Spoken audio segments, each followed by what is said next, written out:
Oh, and I did heat up the water in my pot, so I won't be adding cold water to it. So I'm adding a little water, and then I keep sauteing. And then I just keep doing that over and over and over again until it comes to about halfway. A little less than halfway, because actually I'm going to add probably 2 cups of chicken broth, which I forgot to buy at the store, so I'm going to make my own. I always have some chicken bouillon on hand, because you can always make your chicken broth whenever you need it. And that just happens to be the situation today, so I forgot to buy some, but it works just as well. Okay, see how it's sauteing down really nice? So I'm going to keep adding water. I'm going to add a little bit more water and kind of keep it probably almost on high, so it'll keep boiling.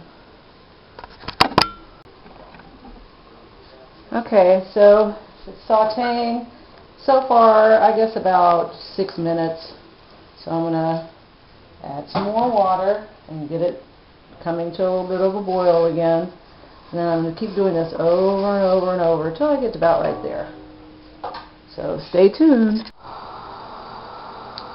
We're almost where we need to be, just a little bit longer. And then I'm going to let it boil for about 8 minutes, just with the onions and tomatoes in there. I know it doesn't look very appetizing right now, but I promise you, trust me, it's going to be really good when it's done.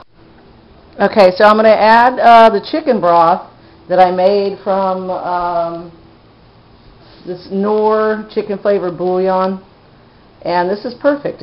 It's perfectly fine. It's just like the stuff that you get in the pre-made cans or cartons.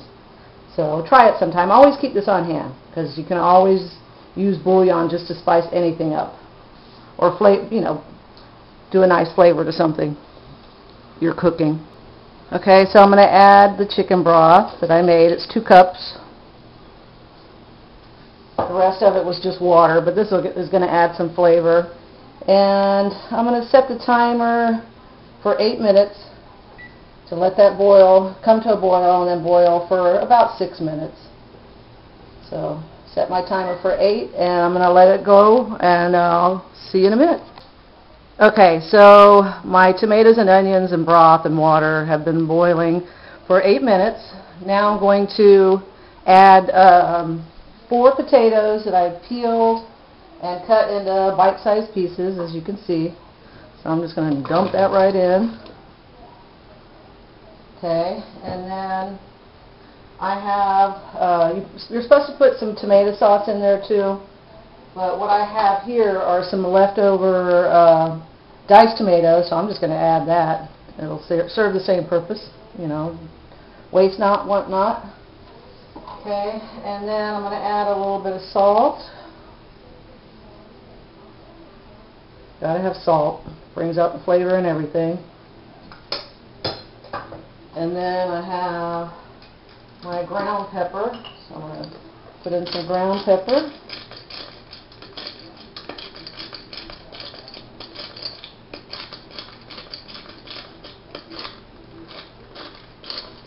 I like a lot of pepper. I don't know about you guys.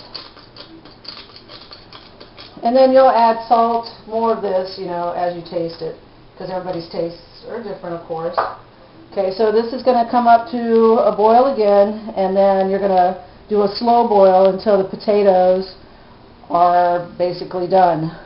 And then we're going to add our cheese. Okay, so the potatoes have been boiling. They're all done. So I'm going to go ahead and turn it off.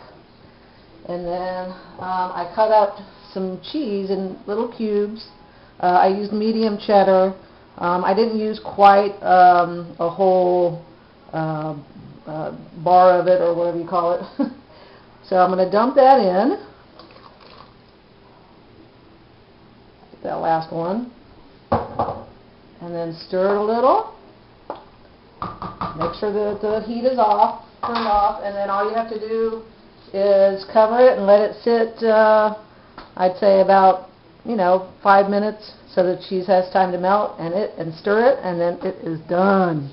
And it is so, so good. Hope you enjoy it.